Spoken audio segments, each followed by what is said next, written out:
Stephen Hawking एक ऐसा नाम जिसने कि ब्लैक होल को समझने में हमारी सोच बदल कर रखती थी। वो इंसान जिसने ये बताया था कि ब्लैक होल सिर्फ लाइट को ही नहीं बल्कि इंफॉर्मेशन को भी निगल लेता है। लेकिन क्या हॉकिंग हमेशा सही थे? क्या ऐसा हो सकता है कि वो कुछ मामलों में गलत साबित हुए हों? आज हम बात करेंगे एक्सट्रीमर ब्लैक होल की, a types of the black hole, जिसे हॉकिंग ने इम्पॉसिबल माना था, लेकिन हालिया रिसर्च कुछ और ही कहानी बयां कर रही है।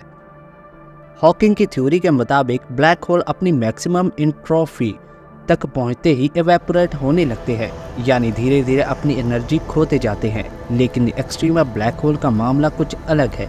ये थियोरेटिकली ब्लैक होल वो है जिनका चार्ज या एंगुलर मूवमेंट इतना ज़्यादा होता है कि वो एक तरह से बैलेंस में होते हैं। इन सिंपल टर्म्स, इनका टेम्परेचर एब्सोल्युटली ज़ीरो के बराबर होता है और इन्हें कंप्रेस करना थियोरेटिकली इम्पॉसिबल होता है। स्टीफन हॉकिंग का विश्वास था कि एक्सट्रीमर ब्लैक होल्स एक मैथमेटिकली क्यूरियोसिटी से ज़्यादा कुछ नहीं थे। उनका मानना था कि अगर कोई ब्लैक होल इतनी हाई चार्ज या स्पिन तक पहुंच जाए तो ये अनस्टेबल हो जाएगा और कोलैप्स हो जाएगा। हॉकिंग की कैलकुलेशन ये कहती है कि एक्सट्रीमर ब्लैक होल्स का एग्जिस्टेंस प्रैक्टिकली इम्पॉसिबल है, लेकिन अब साइंस ने एक नया मोड़ ले लिया है। रीसेंट रिसर्च हमें यह दिखा रही है कि extremal black holes theoretically not just possible बल्कि कुछ कंडीशन में वे एक्चुअली स्टेबल भी हो सकते हैं। हाल ही के कुछ थियोरेटिकल फिजिसिस्ट ने हॉकिंस की ओरिजिनल थ्योरीज को चैलेंज किया है। रीसेंट स्टडी ने दिखाया है कि क्वांटम मैकेनिक्स और जनरल रिलेटिविटीज का सही कॉम्बिनेशन एक्सट्रीमर ब्लैक होल्स को पॉसिबल बनाता है। इसका सरफेस ग्रेविटी जीरो होता है, इसलिए हॉकिंस से रेडिएशन भी इनसे नहीं निकलती, unlike normal black holes.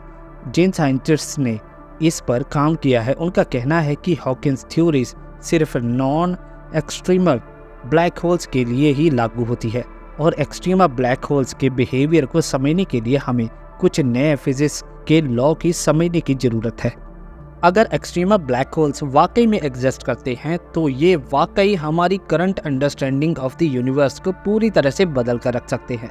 Imagine करें a black hole that does not evaporate, जो कभी अपनी एनर्जी को नहीं खोता। इसका मतलब ये है कि ये ब्लैक होल लाखों या शायद अरबों सालों तक स्टेबल रह सकता है। इसका एक और इंटरेस्टिंग कारण भी हो सकता है, क्वांटम मैकेनिक्स और ग्रेविटी का इंटरेक्शन। अगर एक्सट्रीमर ब्लैक होल एग्जिस्ट करते हैं तो वे उसे फिजिक्स के लॉ तक ले जा सकते हैं, जिनसे हम क्वांटम ग्रेविटी को बेहतर तरीके से समझ पाएंगे। ये डिस्कवरीज हमें शायद उस रास्ते पर भी ले जा सकती है जहां क्वांटम फिजिक्स और जनरल रिलेटिविटीज को एक यूनिफाइड थ्योरी में मिला सके। अब सवाल ये उठता है कि अगर स्टीफन हॉकिंग गलत थे तो इसका मतलब क्या है?